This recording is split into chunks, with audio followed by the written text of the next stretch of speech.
주일 아침 하나님께서 우리에게 주신 말씀은 요한계시록 12장의 말씀입니다. 요한계시록 12장 1절부터 17절까지의 말씀인데요. 먼저 1절부터 6절까지 한 목소리로 같이 읽겠습니다. 신약성경 410페이지인 말씀입니다. 하늘에 큰 이적이 보이니 해를 입은 한 여자가 있는데 그 발 아래에는 달이 있고 그 머리에는 12별의 관을 썼더라.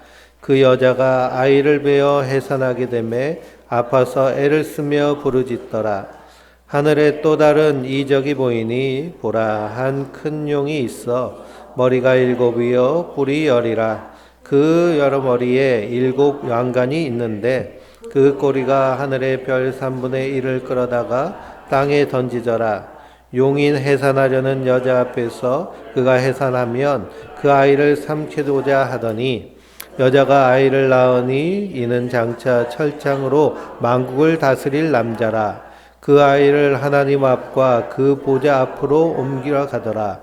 그 여자가 광야로 도망하며 거기서 1260일 동안 그를 양육하기 위하여 하나님께서 예비하신 곳이 있더라. 아멘. 할렐루야. 하나님께서 주시는 은혜와 평강이 우리 성도님들 위해 늘 충만하시기를 주님의 이름으로 축원드립니다. 우리 한 주간 동안 하나님 말씀 꼭 붙잡고 사셨습니까? 우리가 이 땅을 살면서 항상 망각하면 안 됩니다. 내가 하나님의 백성, 하나님의 거듭난 사람, 하나님의 손에 붙잡힌 자, 그 사실을 우리가 분명히 깨닫고 살기를 원합니다. 요한계시록을 보면요, 영적인 세계, 이걸 묵시의 세계라고 그러죠. 눈에 보이지 않는 세계를 사도 요한이 보고 와서 우리에게 전해준 말씀입니다. 그래서 7인을 떼고 7 나팔을 불고 7 대접이 쏟아내는 이 성자, 성령, 성부 하나님의 심판은 십자가에서 이루어진 일이에요. 그러니 우리가 복음서를 읽어보면 가장 많은 부분의 말씀이 증거되어지는 내용이 십자가의 부분입니다. 그래서 이 복음서에서는 십자가를 이 역사적으로 보고 관찰하고 그것을 증거하였다면 요한계시록은 이 십자가의 사건이 영적이고 묵시적으로는 어떤 의미가 있느냐를 우리에게 분명히 보여주고 있습니다. 그러니 십자가의 사건, 우리 그리스도인에게 있어서 가장 중요하고 우리 인생의 전환점이 되는 그 순간이 바로 십자가에서 예수님 만나고 거듭나는 순간입니다. 거듭났다는 건 다시 태어났다는 거잖아요. 그래서 땅에 속한 자에서 이제는 하늘에 속한 자로, 어둠에 있던 자에서 빛 가운데로 거한 자로, 죽음에서 생명으로 옮겨진 자들입니다. 그러니 우리가 이 거듭난 하나님의 백성으로서 이 깨진 세상을 어떻게 살아내느냐라고 할 때에 우리의 시각이 단순히 이 세상에 되어져 가고 있는 일만 보아서는 안 되고요.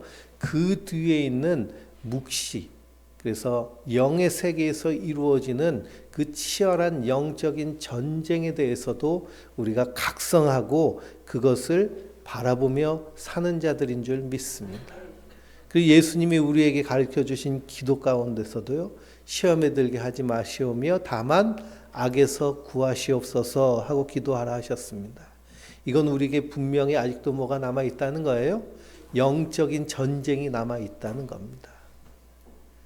그러니 우리가 이 심리학이라든지 그리고 뇌과학이라든지 이런 학문들이 발달하면서요, 우리는 단순히 우리의 껍데기만 살피면서 살지 않잖아요. 내 마음의 문제도 살피며 삽니다. 내 심리적 문제, 마음의 문제. 근데 거기서 그리스도인들은 한 단계 더 깊이 들어가서 어디까지 보는 자들일까요? 영혼의 문제까지도 바라보며 사는 자들입니다. 그러니 영적으로 치열한 전투 중에 있으니 우리가 사는 인생도 날마다 사는 게 뭐 같아요? 전쟁 같습니다. 안식이 없고요, 평화가 없어요.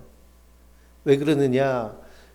깨진 세상 가운데는 안식이 없기 때문입니다. 그래서 참된 안식을 주시려고 누가 오셨어요? 예수님이 오셨어요. 그래서 우리가 완전히 구원이 완성되는 그날, 그래서 썩어질 이 육체의 몸이 썩지 아니할 것을 입고 영원한 하나님 나라에서 주님과 하나가 되는 그때에는 우리가 완전한 안식에 거하게 되지만, 지금은 잠깐 하나님 나라 백성으로 이 땅을 살아내면서 안식을 누리지만 또한 뭘 누리는 자들일까요? 고난을 함께 당하는 자들이 성도들인 줄 믿습니다. 그래서 쇼펜하우어는요, 인생은 고통이다라고 얘기해요. 고통. 매 순간순간이 고통입니다. 그러니 어렸을 때부터 성장하면 성장할수록 더 편해지고 안락해지고 행복해지기를 원하지만 순간순간이 다 고통이라고 해요. 근데 고통이 있다는 것은 무엇이 있다는 것을 의미하냐면 생명이 있다는 것을 의미합니다. 우리가 살고 있기 때문에 이 땅에서 고통을 당합니다. 그런데 그 고통을 우리가 어떻게 해석하느냐가 참으로 중요하겠죠. 대부분의 사람들은 자기의 고통을 누구 중심으로 해석할까요? 자기 중심으로 해석해요. 그래서 어떤 질병이 걸렸을 때 왜 내가 이런 병에 걸려야 돼? 하는 자기 탄식이 나옵니다. 그런데 우리가 그리스도인이라 하면서도 자기 중심으로 자기의 그런 고통과 고난을 해석하게 되면 누구를 원망하게 될까요? 하나님을 원망하게 돼요. 하나님 왜 나를 이렇게 만드셨냐고. 그렇지만 우리가 거듭난 사람으로 예수 그리스도를 주로 섬기는 자라면 이 고통의 의미를 나 중심으로 해석하는 것이 아니라 누구 중심으로 해석하는 자가 되어야 될까요? 예수님 중심으로, 하나님 중심으로 해석해야 될 줄 믿습니다. 그런다면 하나님 왜 나에게 이런 상황을 주셨을까요? 왜 나에게 이런 것을 통해서 하나님 원하시는 뜻은 무엇입니까? 사도 바울이 이런 해석을 참으로 잘했습니다. 그래서 사도 바울은 자기 자신이 부요에 처할 줄도 알고, 그렇죠? 천막 잘 만들어서 잘 팔리면 그러면 또 나름대로 생활이 윤택해졌겠죠. 그렇지만 사역에만 집중하다 보면 또 가난해지기도 하고, 사도 바울은 늘 질병을 안고 사는 사람이기 때문에 건강했던 날보다 아픈 날이 더 많았습니다. 그런데도 어떤 날은 또 몸이 개운한 날도 있었겠죠. 그래서 건강할 때도 병들었을 때도 복음을 전하며 자유롭게 전할 때도 있었고 감옥에 갇힐 때도 있었습니다. 그런데 이것에 사도 바울은 이러한 환경과 상황에 흔들리지 않았어요. 내게 능력 주시는 자에서 내가 모든 것을 할 수 있느니라. 이렇게 고백할 수 있었던 것은 자기의 모든 삶의 근거를 예수님께 찾았기 때문입니다. 예수님이 사도 바울의 주인이셨어요. 그러니 이런 고난과 어려움의 상황 가운데서도 주님이 원하시는 뜻이 있었기 때문에 나를 이 상황 가운데로 몰아넣으신 것이다 라는 굳건한 믿음과 확신을 가지고 살았습니다. 그래서 내게 능력 주신 자에서 내가 모든 것을 할 수 있다고 고백했을 뿐만 아니라 내가 약할 때 그때가 곧 강함이라고까지 고백합니다. 왜 그러냐? 내가 연약하여서 하나님만 전적으로 의지하였더니 오히려 더 강력하게 역사하시는 주님의 손을 경험할 수 있었기 때문입니다. 저와 여러분이 이 놀라운 하나님의 은혜를 경험하며 사는 우리 성도님들 되시길 바랍니다. 그래서 요한계시록은 이러한 우리의 신앙의 삶 가운데 십자가에서 이루어지는 구원 가운데 그 뒷면에 있는 영적인 치열한 전쟁에 대해서 말씀하고 있습니다. 그러니 이 영적인 일을 말씀을 통해서 풀어내는데요. 중요한 것은 이 안에 담겨져 있는 상징을 정확하게 해석하는 거예요. 그러면 요한계시록에 나오는 또 성경에 나와 있는 상징들은 무엇을 통해서 해석해야 될까요? 말씀을 통해서 해석을 하는 거예요. 말씀이 말씀을 해석할 수 있도록 우리가 연결하여서 보아야 될 줄 믿습니다. 특히 날과 때와 시에 대한 그런 상징들은 우리가 말씀을 통해서 정확히 파악할 수 있습니다. 그러니 7번째 나팔이 울려 퍼질 때 하나님의 비밀이 이루어지리라 하고 천사가 말했는데요. 이 하나님의 비밀은 무엇일까요? 예수님의 나라가 시작되는 거예요. 그리스도의 나라가 임하는 것이고 그리스도가 세세토록 왕노릇하는 것입니다. 그러니 십자가에서 예수님이 이루시고 그리고 그리스도께서 왕노릇하고 계세요. 지금도 우리 안에서 왕노릇하시는 줄 믿습니다. 근데 이게 눈에 보이나요? 보이지 않나요? 보이지 않죠. 그래서 사도 바울은 보이는 것은 소망의 대상이 아니라고 로마서 8장에 말씀하고 있습니다.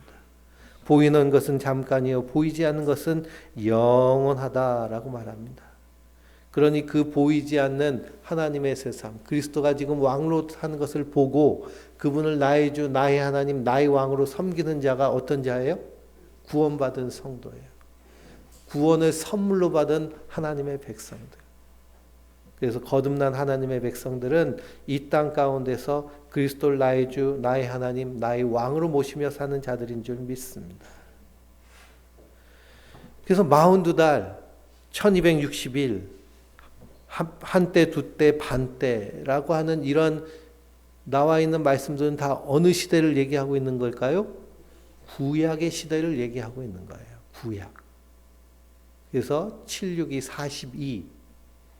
그래서 여섯 번째 나팔이 불려질 때까지가 바로 안식일이 6번, 7일이 6번 된 것이고 7, 7이 49. 그래서 완성되는 것이 십자가에서 완성이 돼서 그래서 희년이 오죠. 안식년 다음에 안식년을 7번 보내면 그 다음 50년 되는 해를 희년이 선포되는데요. 그처럼 7번 나팔이 불면 이제는 그리스도께서 하나님의 백성들에게 안식을 완전한 안식 가운데 거하게 하시고 세상을 심판하시는 줄 믿습니다. 그러니 요한계시록에 나와 있는 심판의 이야기들 보면서 이걸 보면 우리가 두려워할 필요가 있을까요? 없을까요? 없어요. 우리는 이미 어디로 옮겨진 자들이에요? 네, 생명으로 옮겨진 자들이고 하늘로 옮겨진 자들인 줄 믿습니다. 그러나 우리가 이 땅에 살면서 예수님의 마음을 깨달아 알아서 아직도 이 땅에서 잠자는 영혼들, 아직도 복음이 증거되는 영혼들이 있기 때문에 우리가 이 땅에서 예수님의 마음으로 살아가는 자들인 줄 믿습니다. 그러니 오늘 1절 말씀해 보니 하늘에 큰 이적이 보입니다. 하늘의 큰 이적은 무슨 사건을 말하는 걸까요? 예수님의 십자가의 사건을 말해요. 성경에 말하는 모든 이적은 결국 다 예수님의 십자가로 다 모아집니다. 그러니 십자가, 큰 이적이란 예수님의 십자가의 사건입니다. 그래서 하늘의 큰 이적은 해를 옷 입은 여자가 있어요. 해를 걸쳐 입었습니다. 여기 해는 선, 태양입니다. 한 여자가 있는데 그 발 아래에는 뭐가 있어요? 달이 있고 그 머리에는 12별의 관을 썼더라 그랬습니다. 근데 이 여자가 아이를 임신하여서 해산하게 됩니다. 그러면 해산한 아이는 누구를 상징할까요? 예수님을 상징해요. 그리고 해는 왕을 상징하고 달은 여인을 상징하는데요. 그러니 해를 입은 여인이라는 것은 결국 교회를 상징합니다. 그 교회라고 할 때 구약의 교회와 신약의 교회로 나눠볼 수 있겠죠. 십자가 이전의 교회는 구약의 교회입니다.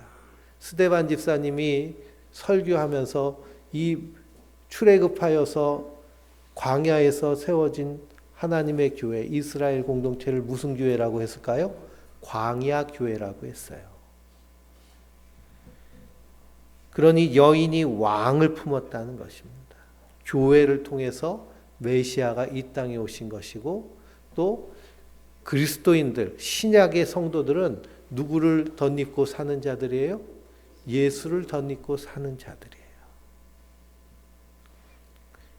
이것과 동일한 꿈을 창세기에서 꿈을 꾼 사람이 있는데 누굴까요? 요셉이 꿈을 꿨습니다. 해와 달과 11별이 자기에게 절하는 꿈을 꿨어요. 이런 꿈의 결국에는 그리스도를 통한 하나님의 구원과 하나님의 교회를 의미합니다. 말라기서 4장 1절에서 3절을 보면 만군의 여호와가 이르노라 보라 용광로 불같은 날이 이르리니 교만한 자와 악을 행하는 자는 다 지푸라기 같을 것이요 내 이름을 경외하는 너희에게는 공의로운 해가 떠올라서 치료하는 광선을 비추리니 너희가 나가서 외양간에 나온 송아지 같이 뛰리라 라고 하셨습니다. 그러니 공의로운 해, 치료하는 광선, 신유 집회 같은 데 가면 이런 말을 많이 듣게 되는데요. 이 말씀이 말라기에 나와 있는 말씀입니다. 결국 그리스도를 통해서 우리를 구원하신다는 것을 의미해요. 마태복음 17장 1절 2절에서도 변화산에서 예수님이 변화되셨을 때 그 얼굴이 어떻게 변하시나요? 해같이 변하시는 거예요. 해같이 변하시는. 요한계시록 1장 16절에는 그의 오른손에는 7별이 있고 그의 입에는 좌우에 날선검이 나오고 그 얼굴은 해가 힘있게 비추는 것 같더라. 그러므로 이 해를 옷 입은 여인은 우리 주 예수 그리스도로 옷 입은 교회를 의미합니다. 1차적으로는 십자가 이전에는 구약의 교회이고 십자가 이후에는 신약의 교회예요. 그러니 해를 옷 입은 여인이 바로 누구예요? 네? 나예요. 나. 우리가 예수를 덧입은 하나님의 교회인 줄 믿습니다. 그래서 사도 바울이 뭐라고 그래요? 너희 몸은 성령이 거하시는 하나님의 성전인 것을 너희가 알지 못하느냐. 값을 주고 산 것이 되었으니 아무도 자랑할 것이 없다고 하셨습니다. 무슨 값을 치르셨어요?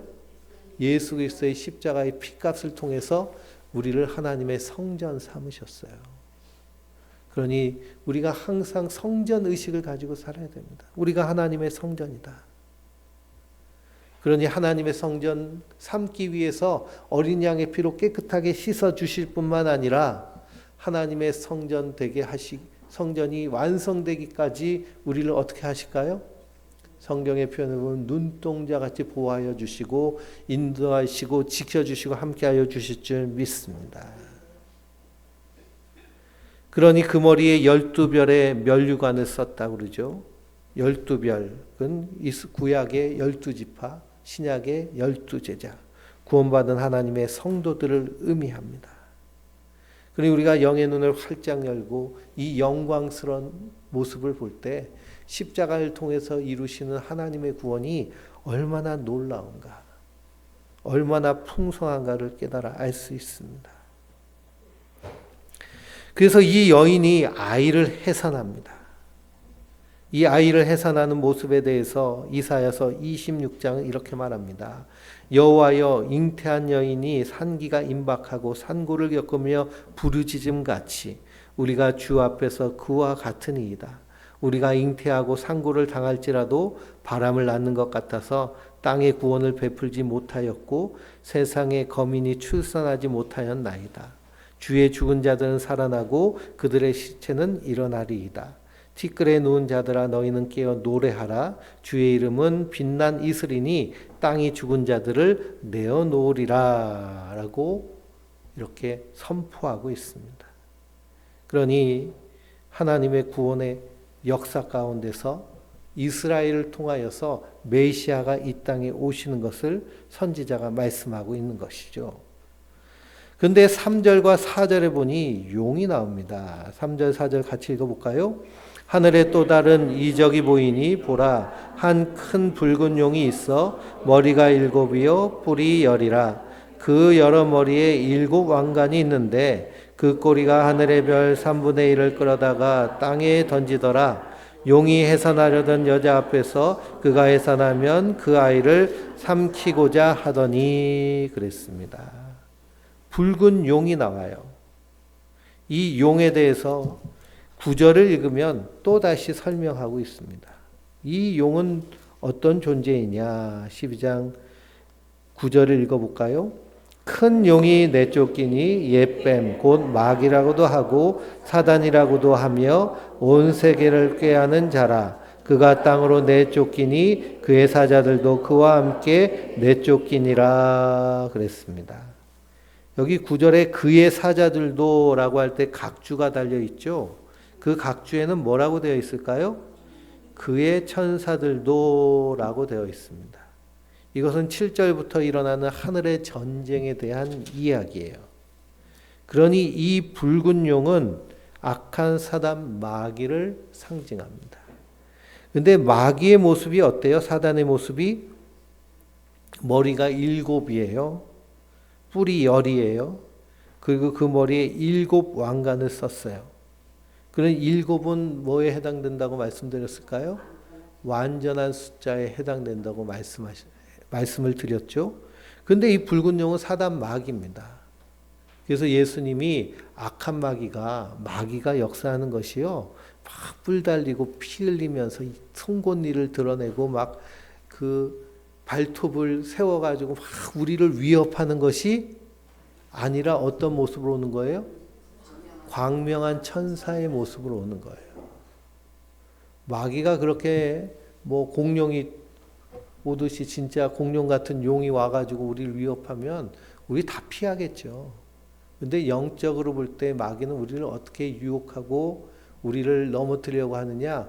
광명한 천사의 모습으로 와서 부드럽고 거룩한 모습으로 우리를 유혹합니다. 그러니 다음 주에 볼 13장에는 두 짐승이 나와요.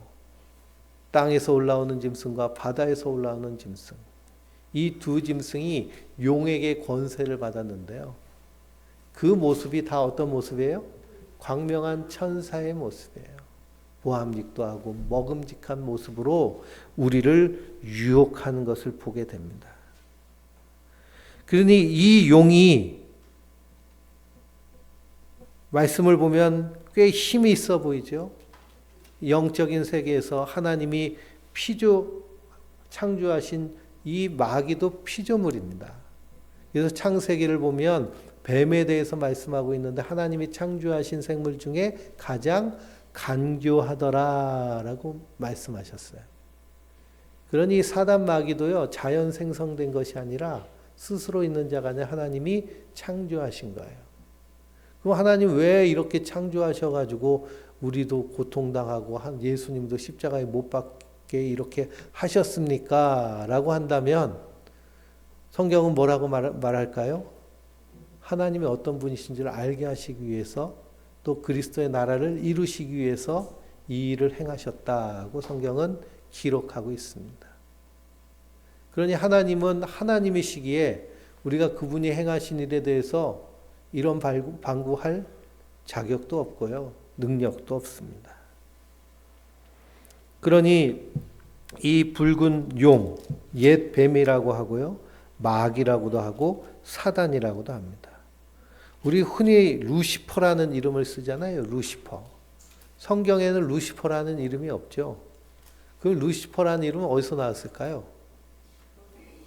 루시퍼라는 이름은 단테의 신곡에서 나옵니다. 단테가 지옥, 신곡, 그래서 천국과 지옥이라는 책을 썼는데요. 그게 신곡이에요. 그 책이 엄청 두껍습니다. 거기에 지옥편에 지옥의 왕을 루시퍼라고 이렇게 썼는데 루시퍼는 역사적 인물인데요. 바벨론의 가장 그 고약한, 그래서 로마 시대의 가장 폭군은 누굴까요? 네로. 조선 시대의 가장 폭군은 연산군. 그리고 바벨론 시대 왕국의 가장 악한 왕은 루시퍼였어요. 그래서 그 이름을 따가지고 이 마귀에게 이름을 붙인 거죠. 성경에는 루시퍼라는 이름이 없습니다. 단테가 거기서 영감을 받아서 쓴 거예요. 그러니 옛뱀, 사단, 마귀가 여자가 아이를 낳으려고 하니 어떻게 해요? 삼켜버리려고 합니다. 그래서 실제로 예수님께서 이 땅에 태어나실 때, 탄생하실 때 어떤 일이 일어났을까요? 헤롯 왕이 영아 살해 사건을 일으켜요. 동방박사 세 사람이 별을 보고 와서 먼저 예루살렘에 와서 왕이 어디 있뇨? 그랬더니 새로 나신 왕이 어디 있습니까? 헤롯 왕이 깜짝 놀란 겁니다. 아, 내가 지금 왕이고 왕자도 지금 다 컸는데 새로운 왕이 어디 있냐, 이게 무슨 얘기냐 해가지고 바리새인들 서기관들 불러왔어요. 이게 무슨 얘기냐 했더니 구약의 선지자들이 메시아가 이 땅에 오셔서 세상을 구원하고 악한 자를 심판하실 것입니다라는 그 예언의 얘기를 설명합니다. 그랬더니 헤롯이 무슨 일을 저지르느냐, 영아들, 2-3살 이하 아이들은 다 죽여버렸어요. 영적으로 볼 때는 바로 옛뱀, 붉은 용이 여자가 해산하려고 하는 그 아이를 삼키고자 합니다. 근데 삼킬 수 있을까요? 삼킬 수 없습니다. 왜 그러냐? 그분은 하나님이시기 때문에. 그래서 5절 말씀을 보면 여자가 아들 낳으리니 이는 장차 철장으로 만국을 다스릴 남자라. 그 아이를 하나님 앞과 그 보좌 앞으로 올려가더라 라고 말씀하고 있습니다. 그러니 철장으로 이 땅을 다스리실 분이 누구세요? 예수님이세요. 시편 2편을 보면 내가 여호와의 명령을 전하노라. 여호와께서 내게 이르시되 너는 내 아들이라. 오늘 내가 너를 낳았도다. 내게 구하라. 내가 이방 나라를 내 유업으로 주리니 내 소유가 땅끝까지 이르리로다. 내가 철장으로 그들을 깨트리며 질그릇같이 부수시리라 하시도다 라고 말씀하고 있습니다. 철장 권세를 가지신 분이 예수님이세요. 근데 이단들은 누가 이 철장 권세를 가졌다고 그래요? 예? 자기들의 주교들이 철장 권세를 가졌다고 그래요. 그리고 자기를 해달별이라고 얘기하는 사람도 있어요. 그래서 통일교회 그 회사 이름은 뭘까요? 써낸문이에요. 써낸문. 써낸문. 써낸문 그러면 전 통일교구나 딱 볼 수 있습니다. 단지 저기 천지에서만 철장 권세 자기가 가졌다고 주장한 것이 아니고요. 모든 이단들이 다 가졌다고 얘기해요. 그런데 이것을 가지신 분은 누구예요? 예수님이세요. 그것으로 마귀와 사망의 권세를 깨트리시고 우리를 구원하셔서 생명으로 옮기신 줄 믿습니다. 그래서 6절에 보니 그 여자가 광야로 도망하여 거기서 1260일 동안 그를 양육하기 위하여 하나님께서 예비하신 곳에 있더라 그랬습니다. 그러니 1260일은 구약의 전 시대를 얘기하고요. 하나님께서 이 땅과 하나님의 택한 자들에게 안식을 주시기 위해서 이스라엘 백성들을 자기 백성으로 삼으시고 그리고 애굽에서 키우시고 광야를 통하여서 가나안 땅으로 인도하시는 이 모습을 요한이 설명하고 있는 거예요. 이러는 땅에서 이 일이 있는 동안 하늘에선 어떤 일이 일어났느냐 하면 하늘에선 전쟁이 일어났습니다. 7절 읽어볼까요? 하늘에 전쟁이 있으니 미가엘과 그의 사자들이 용과 더불어 싸울세 용과 그의 사자들도 싸우나 이기지 못하며 다시 하늘에서 그들이 있을 곳을 얻지 못한지라 그랬습니다. 하늘에 전쟁이 있었어요. 미가엘과 그의 천사들이 용과 그의 사자들과 더불어 싸워서 이겼습니다. 그래서 용이 하늘에 거하지 못하고 어디로 쫓겨왔어요? 땅으로 쫓겨온 거예요. 그래서 땅에서 하는 일이 무엇이냐? 9절을 볼까요? 큰 용이 내쫓기니 옛뱀 곧 마귀라고도 하고 사단이라고도 하며 온 천하를 꾀하는 자라. 그가 땅으로 내쫓기니 그의 사자들도 그와 함께 내쫓기니라. 내가 또 들으니 하늘에 큰 음성이 있어 이르되 이제 우리 하나님의 구원과 능력과 나라와 또 그의 그리스도의 권세가 나타났으니 우리 형제들을 참소하던 자 곧 우리 하나님 앞에서 밤낮 참소하는 자가 쫓겨났고 그랬습니다. 그러니 마귀가 하늘에서 쫓겨나서 이 땅에서 하는 일이 뭘까요? 첫 번째는 천하를 꾀하는 겁니다. 꼬시는 거예요. 유혹해서 미혹해서 그 뒤에서 역사합니다. 뿐만 아니라 하나님의 사람들, 성도들을 참소하는 일을 합니다. 그러니 누가 참소를 받았을까요? 구약을 보면 욥이 참소를 받았어요. 욥이 참소를 받고 그리고선 고난이 그에게 임하였습니다. 그래서 욥에 당하는 고난은 무고히 당하는 고난. 그러나 그 고난을 통해서 예수 그리스도의 십자가의 의미와 그 고난을 깨닫게 하시는 그런 복음이 된 줄 믿습니다. 이 영적인 전쟁의 모습이 다니엘서에도 나와요. 다니엘서 10장을 보면 다니엘이 하나님의 복역의 때 70년이 다 찬 것을 예레미야 선지자의 서책을 읽고 깨닫고 하나님께 기도합니다. 기도했더니 하나님이 천사가 그 기도를 받아다가 하나님의 전에 올려놓습니다. 그리고 하나님이 응답하세요. 다니엘아 두려워하지 말라 내가 깨달으려 하여 내 하나님 앞에 스스로 겸비하게 하기로 결심하던 첫날부터 내 말이 응답받았으므로 내가 내 말로 말미암아 왔느니라. 그 천사가 온 것이죠. 어떤 천사냐? 가브리엘이 온 거예요. 응답을 받고. 근데 10장 13절을 보면 그런데 바사 왕국의 군주가 21일 동안 나를 막았으므로 내가 거기 바사 왕국의 왕들과 함께 머물러 있더니 가장 높은 군주 중 하나인 미가엘이 와서 나를 도와주므로 이제 내가 마지막 날에 내 백성이 당할 일을 내게 깨닫게 하려 왔노라 라고 말합니다. 그러니 하나님의 그 기도를 응답받은 기도를 가지고 가브리엘 천사가 다니엘에게로 가고 있는데 누가 막았어요?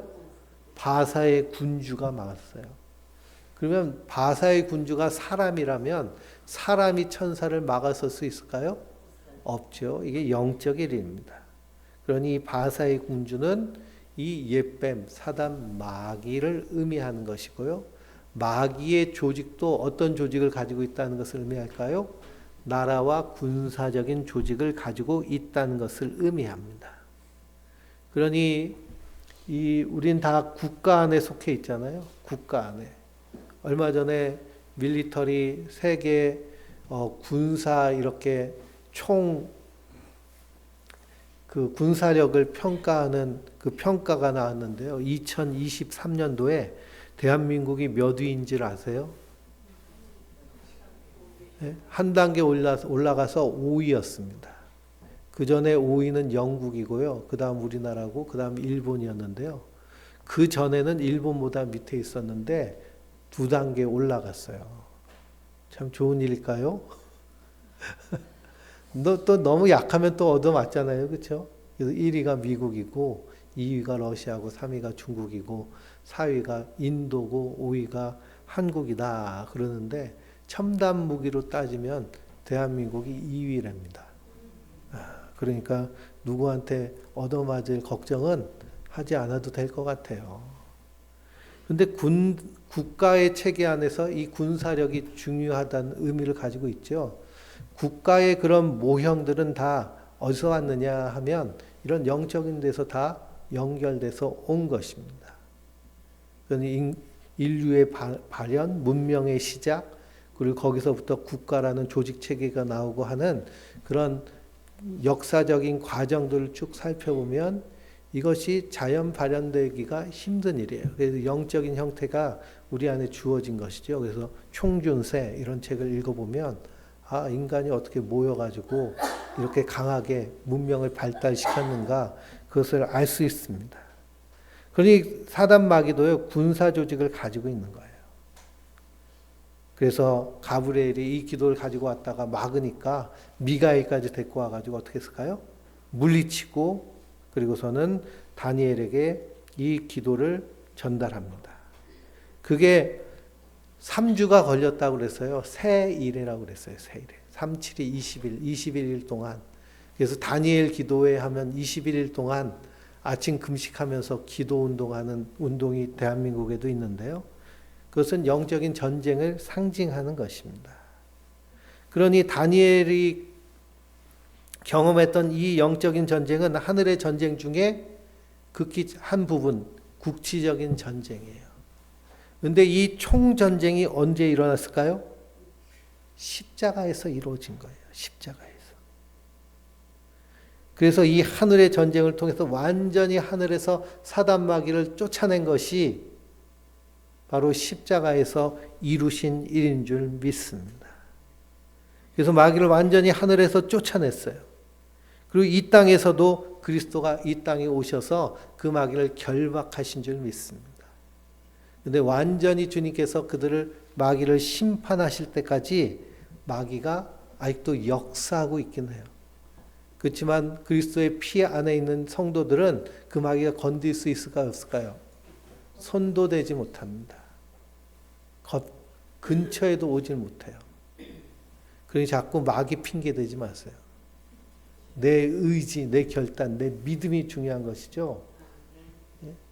그 어린 양의 피가 흐르는 성도들은요, 죽음의 천사도 어떻게 하지 못해요? 근처에 오지도 못해요. 그래서 6월 넘어갔다고 그러잖아요. 성도 안에서 마귀가 역사하는 것이 아닙니다. 그리스도는 이미 이기셨어요. 근데 내 안에서 마귀가 역사한다는 건 내가 아직도 어떤 상태라는 거예요? 아직도 거듭나지 않았다는 겁니다. 예수의 피가, 예수 그리스도의 흔적이 내 안에 없다는 거예요. 근데 조금만 힘들고 어려우면 마귀 역사 그러는데요. 마귀 역사. 성경은 마귀가 틈타지도 못한다고 선언하셨는데 왜 자꾸 마귀를 끌어내요? 내 결단, 내 믿음, 내 확신, 내가 이렇게 살고자 하는, 하나님의 백성으로 살고자 하는 그런 강한 그런 의지를 가지고 넉넉히 이길 수 있는 줄 믿습니다. 그러니 주님께서 이미 이기셨어요. 그래서 11절에 뭐라고 얘기하느냐? 또 우리 형제들의 어린 양의 피와 자기들의 증언하는 말씀으로써 그를 이겼으니 그들은 죽기까지 자기의 생명을 아끼지 아니하였도다 그랬습니다. 그러니 구약의 성도들은 뭘로 이겼어요? 어린 양의 피와 자기의 증언. 구약의 두 중인은 말씀과 선지자, 율법과 선지자. 그러니 어린 양의 피와 자기의 증언은 결국 예수 그리스도의 복음을 믿는 믿음을 의미합니다. 그걸로 이겼어요, 마귀를. 하늘의 전쟁에서 승리하시지요. 땅에서도 이기는 겁니다. 그 용이 아무리 몸부림쳐도요, 하나님의 백성은 이미 이긴 자인 줄 믿습니다. 그래서 12절에 뭐라고 말씀하고 있나요? 그러므로 하늘과 그 가운데 거하는 자들은 즐거워하라. 그러나 땅과 바다는 화 있을진저 이는 마귀가 자기 때가 얼마 남지 않음 알므로 크게 분내어 너희에게 내려갔음이라 하더라 그랬습니다. 그러니 땅과 바다는 화 있을진저 그럽니다. 왜냐? 거기로 내려왔기 때문에. 성도는 분명히 땅과 바다인 이 땅에 살고 있는 자예요. 그러나 우리는 어떤 믿음을 가지고 사는 자일까요? 이미 하늘로 옮겨진 자라는 것을 믿고 사는 거예요. 예수 그리스도를 옷 입고 사는 자예요. 그러니 13절에 용이 자기 땅으로 내쫓긴 것을 보고 남자를 낳은 여자를 박해를 하죠. 교회를 박해합니다. 그런데 그 여자가 큰 독수리에 두 날개를 받아 광야 자기 곳으로 날아가 거기서 그 뱀의 낯을 피하여 한 때와 두 때와 반 때를 양육받았습니다. 그러니 이것은 십자가 이전에 교회를 의미하고 십자가 이후에 교회를 또한 의미하기도 합니다. 출애굽기를 보면 이스라엘 백성들 하나님께서 어떻게 인도하셨는지를 모세는 독수리 날개로 너희를 업어 인도하셨다고 표현을 합니다. 출애굽기 19장 4절 보면 내가 애굽 사람에게 어떻게 행하였음과 내가 어떻게 독수리 날개 너희를 업어 내게로 인도하였음을 너희가 보았느니라 라고 하십니다. 그러니 용이 물을 입에서 그냥 콸콸 내뿜어도 두려워할 이유가 있어요? 없어요? 없어요. 누가 지키고 계시기 때문에? 하나님이 지키고 계시기 때문입니다. 그래서 신명기 32장을 보면 여수론이요. 여수론은 이스라엘 백성들이거든요. 너희는 행복자로다 그럽니다. 행복자. 왜 행복자느냐? 독수리 날개는 너희를 다 품어서 지켜서 보호하여 주셨기 때문에 행복자라는 거예요.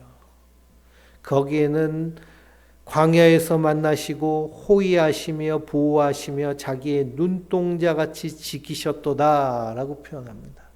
그래서 하나님 지금도 우리를 호위하시고 보호하시고 눈동자같이 지키시는 줄 믿습니다. 그래서 성경은 강하고 담대하라라고 말씀하고 있어요.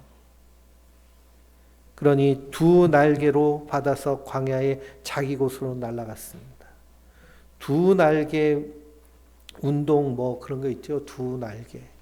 그래서 예배와 양육을 두 날개라고 얘기하는데요. 여기서 두 날개는 하나님의 인도하심과 보호하심입니다. 그래서 성도들도 다 이 두 날개를 받은 자예요. 두 날개가 우리에게 뭘로 주셨을까요? 말씀과 기도가 두 날개예요. 성도는 날마다 하나님의 말씀 붙잡고 사는 거예요. 상황과 환경과 형편이 이럴지라도 하나님 말씀 붙잡고 사는 거죠. 그 말씀에 의지해서 우리는 어떻게 사는 자들일까요? 기도하는 자들, 기도하는 자들. 아무것도 염려하지 말고 오직 모든 일에 기도와 간구로 너희 구할 것을 감사함으로 하나님께 아뢰라. 그리한 모든 지각에 뛰어난 하나님의 평강이 그리스도 예수 안에서 너희 마음과 생각을 지키시리라. 그러니 말씀과 두 날개를 날마다 활짝활짝 펴서 승리해야 될 줄 믿습니다. 그럼 우리가 내 마음에 흔들리는 갈대 같은 내 마음으로요 넘어지지가 않아요. 마귀가 욥은 참소하는데요. 그리스도의 보혈의 피가 발라져 있는 우리 성도들은 참소할 수 있을까요? 없어요. 그래서 그리스도 예수 안에 있는 자들에게는 결코 정죄함이 없다고 하셨습니다. 왜냐하면 그리스도의 보배로운 피로 우리를 이미 깨끗게 씻어 주셨기 때문이에요. 근데 자꾸만 나를 제일 많이 정죄하는 사람은 누굴까요? 나 자신이에요. 나 자신. 나 자신이 자꾸만 나를 재단하고 비교하고 판단하고, 그럼 우리는 무엇으로 재단하고 무엇으로 비교하고 무엇으로 판단해야 될까요? 하나님의 말씀으로 하시면 돼요. 하나님의 말씀으로. 하나님이 우리를 향해서 뭐라고 하셨어요? 너는 천하보다 귀한 영혼이라고 그랬잖아요. 내가 너를 보고 즐거워하며 기뻐하리로다. 그리고 우리는 영적으로 올 때 뭘 입은 자들이에요? 예? 해를 입은 자들이잖아요. 태양을 입었어요. 태양을. 요즘 그 판타지 영화 같은 데 보면은 그런 것들을 영상으로 많이 이제 시각화했잖아요. 그러니 그 히어로 영화를 보면 어떤 히어로는 막 불타는 옷을 입고 광채를 콱 내면서 사람들이 적들이 막 어떻게 눈부셔서 쳐다보지 못하는 그 모습이 누구의 모습이에요? 그게 내 모습이에요. 그래서 시편 60편은 일어나서 빛을 발하라. 이는 내 빛이 이르렀고 내 영광이 너희에게 임하였느니라. 그건 그리스도를 말씀하기도 하지만요. 그리스도를 옷 입은 성도를 향하여서 하신 말씀입니다. 그러니 어깨를 쫙 펴고 강하고 담대하게 하나님 말씀을 붙잡고 당당하게 하루하루를 살아갈 때 우리에게 놀라운 승리와 은혜가 넘치게 되는 줄 믿습니다. 로마서 5장 1절을 보면 그러므로 우리가 믿음으로 의롭다 하심을 받았으니 우리 주 예수 그리스도로 말미암아 하나님과 화평을 누리자. 또한 그로 말미암아 우리가 믿음으로 서 있는 이 은혜에 들어감을 얻었으며 하나님의 영광을 바라고 즐거워하느니라. 다만 이뿐이 아니라 우리가 환난 중에도 즐거워하나니 이는 환난은 인내를, 인내는 연단은, 연단은 소망을 이루는 줄 알미로다. 그 환난 중에도 고난 중에도 절망하지 않는 이유는 이 고난을 통과할 때에 저 영원한 하나님 나라가 우리에게 분명히 약속되었기 때문입니다. 그러니 이 뱀이, 이 용이 이 여자를 아무리 넘어뜨리려고 해도 넘어뜨릴 수가 없어요. 입에서 강을 토하여도 떠내려가지 않는 것은 하나님께서 그를 꽉 붙잡고 계시기 때문입니다. 17절 같이 읽어볼까요? 용이 자기 여자에게 분노하여 들어가서 그 여자의 남은 자손 곧 하나님의 계명을 지키며 예수의 증거를 가진 자들과 더불어 싸우려고 바다 모래 위에 서 있더라 그랬습니다. 이것이 십자가에서 일어나는 영적 전쟁의 모습이에요. 서 있어도요 두려워할 것이 있을까요 없을까요? 두려워할 게 없어요. 누가 이기셨을까요? 그리스도가 이기셨어요. 그래서 우리도 사망에서 생명으로 옮겨주셨습니다. 이 승리를 붙잡고 믿음으로 날마다 승리하며 굳게 서는 하나님의 사람들 되시길 주님의 이름으로 축원드립니다.